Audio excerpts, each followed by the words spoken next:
Okey, mari kita tengok balik secara ringkas. Awak tengok je saya tak cakap apa. Perhati dia punya arah akar itu dan awak tengok yang bergerak itu adalah yang hujung. Yang belakang tu lama-lama tinggi kan. Okey. Itu akar pada masa yang sama pucuk itu dia semakin menolak ke atas. Dan you boleh nampak dia masuk dari segi right mengalir ke mana mengalir ke air lah. Okay. Dan you boleh nampak yang hujung tu bergerak maksudnya dia ada meristem dan dekat pucuk ini juga lah ada meristem.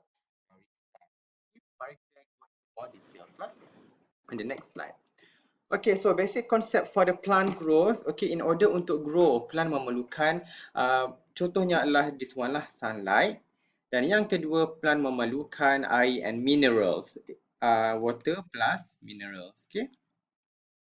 Jadi, kalau sumber air itu di bawah sini, maksudnya akar itu semakin lama semakin move towards the sumber air lah. Dan plant pula makin lama memang makin tinggi sebab dia nak capture more sunlight. Okay, in order to grow, it needs to grow towards the sunlight to become taller. It also need to grow deeply in soil towards the water. Dan bila dia towards the water, grip dia pun semakin bagus. Means that dia punya cengkaman. Pada masa yang sama, bila dia semakin tinggi, kalau badan dia tak besar, dia akan tumbang. Jadi ukur lilit badan ini pun kena besar lah. It needs to grow laterally, means that dia kena grow ke tepi, sideways in order to support the growing size. Okay. Hence, apakah sel yang penting untuk pembesaran ini? Perlunya meristem. First is the apical meristem. Dia kata apical meristem dia berada dekat hujung apex, which is dekat pucuk atas dan juga dekat hujung akar. Okay, they're located at the shoot and the root tips promote horizontal growth. Bila kata horizontal means dia menegak. Okay, dia akan horizontal means tegak lah, grow yang ke arah menegak dekat atas dan juga semakin dalam lah, in order to grow towards the sunlight as well as to grow towards the water.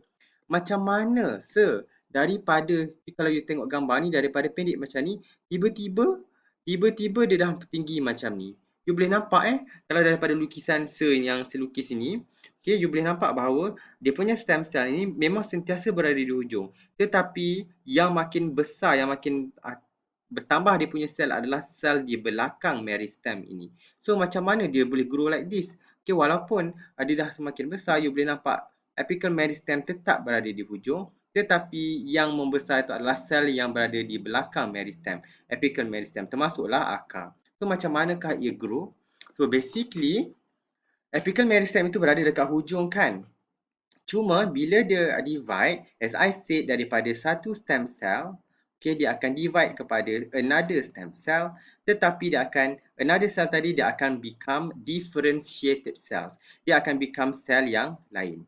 Inilah selnya. Bila daripada satu meristem cell, dia akan divide kepada another meristem cell, tetapi this another cell tadi dia akan become sel yang menjadi batang pucuk. Okay. Apical meristem tetap sama, tetapi yang satu ni, yang divide ni, dia akan become sel batang pucuk. Dan bila stem cell ini divide, dia akan divide ke belakang. Maksudnya sekarang, bila tiap kali dia divide, dia akan ditolak ke hadapan lah. Bila sel ini ditinggalkan dekat belakang, sel batang pucuk ini ditinggalkan dekat belakang, dia akan menolak stem cell ini ke hadapan. That's why dia boleh jadi macam ni. Okay, meristem cell tadi dia akan tetap divide kepada another stem cell, tetapi bila dia divide kepada sel batang pucuk ini, dia akan memenuhi ruangan di belakang ini dan push the stem cells ke hadapan. That's why plant ini memang akan grow horizontally. Okay, plants become taller, and then in term of soil, in term of root, dia akan becomes longer. Kalau kita tengok gambar akar ini, bila tiap kali meristem cell akan divide, dia akan tinggalkan sel akar dekat belakang. Sel akar dekat belakang memenuhi akar ini dan push the meristem cells ke hadapan. Okay, meristem cell will always be at the front, at the apex. Tetapi bila dia become sel akar, dia akan meninggalkan sel itu dekat belakang. That's why kalau daripada video yang saya tunjuk tadi, yang bergerak adalah yang tips sahaja. Tips itu yang bergerak, as you can see, tips itu yang bergerak. Sebab bila setiap kali dia divide, dia tinggal sel kat belakang, dia akan melongkak meristem itu ke hadapan. Okay? Itu adalah apical meristem. Inilah function dia, meristematic tissue. Secara general inilah functionnya. Dia undifferentiated. Maksudnya dia tidak become another cell. Dia masih stem cells. Cuma satu daripada stem cell itu dia akan commit. Dia akan mendedicate diri dia untuk become cell yang jadi cell, permanent cell lah. Ini adalah antara permanent cell yang kita akan tengok, permanent tissues lah. In this case, sel batang pucuk. Okay.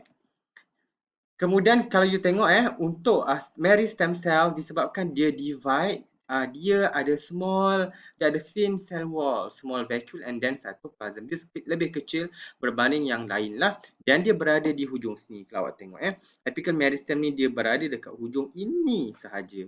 Dia tidak berada dekat belakang. That's why nanti kalau ada eksperimen I tahu tu you buat ke tak, kita akan tengok ada onion root tip. You boleh nampak nanti bila we view under microscope, region yang hujung dekat akar pokok bawang ni, akar bawang ni memang sangat-sangat highly divided. Kita akan belajar next semester. Okay, and apakah function meristems ini? Dia has capability to divide by mitosis, which is cell division.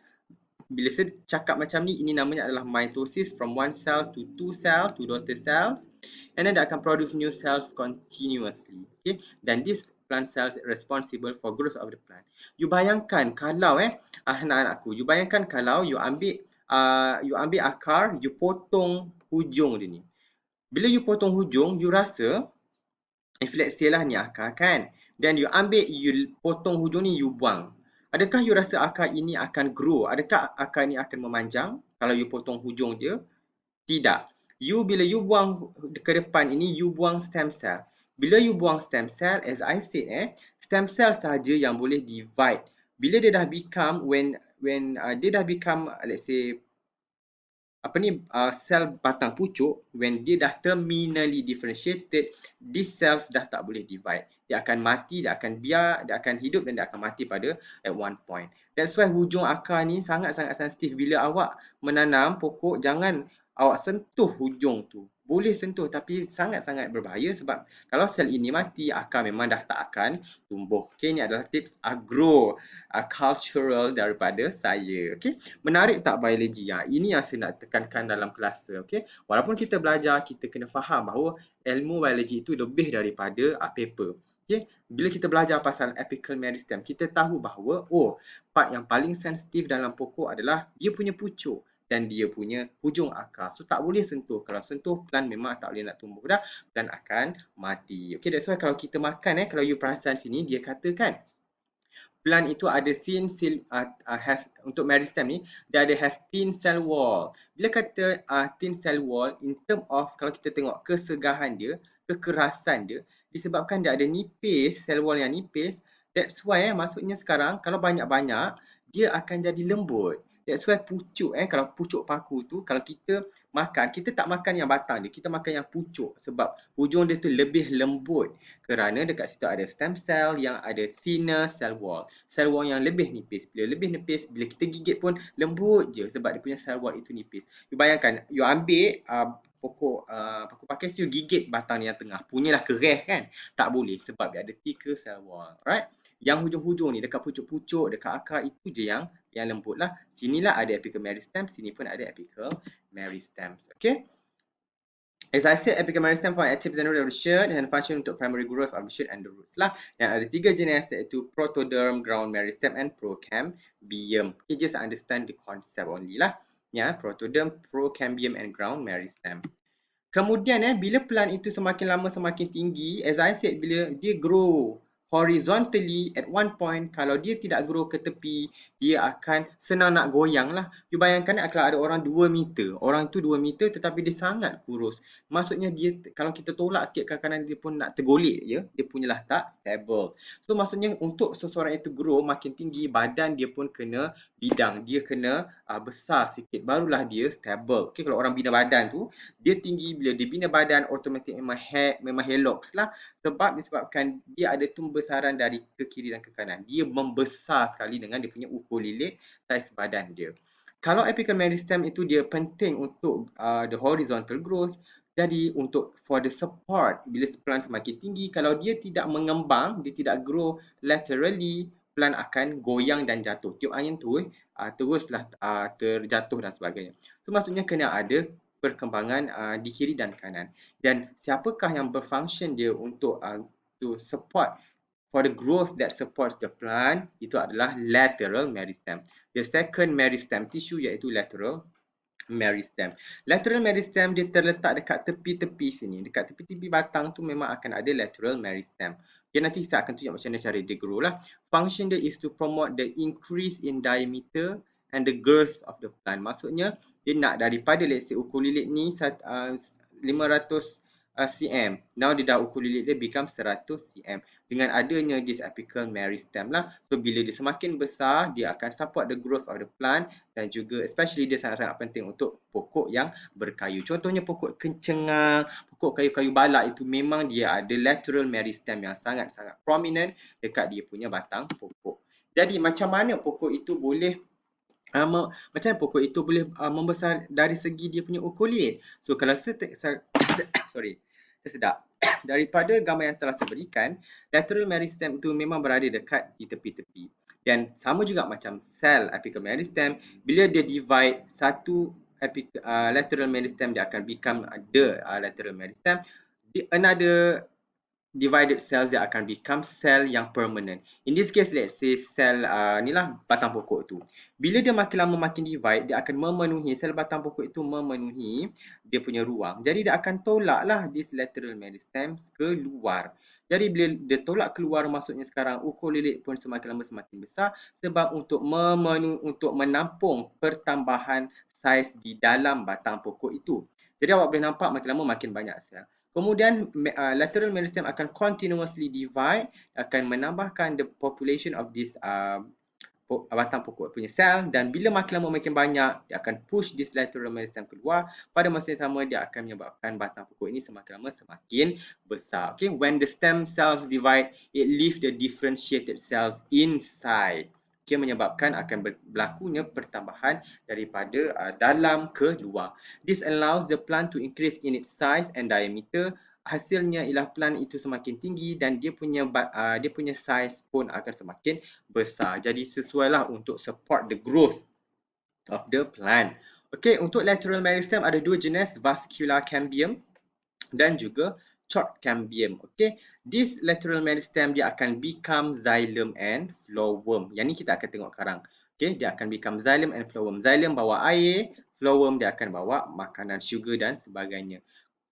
Short cambium pula dia akan become short cambium pula dia akan become kulit ni. Dia akan become kulit batang pokok tu. Okay, sangat-sangat important sebab dia akan prevent dia akan allow the plant to live in a harsh environment. Kalau batang pokok tu kan, dia tidaklah macam kalau ada beruang langgar ke, tidak adalah senang-senang patah kan. So very important for the support lah. Okay. Dan juga ini adalah perbezaan dicot and stem dicot stem and monocot stem. You boleh nampak bila kata dicot means ialah you tahulah kan monocot tu apa. Dan as I said untuk lateral meristems, vascular cambium inilah dia Okay. Dia ada banyak sangat dekat tepi-tepi sini lah. Dekat tepi-tepi sini itulah dia lateral meristem. Kemudian dia akan divide to become the vascular bundle.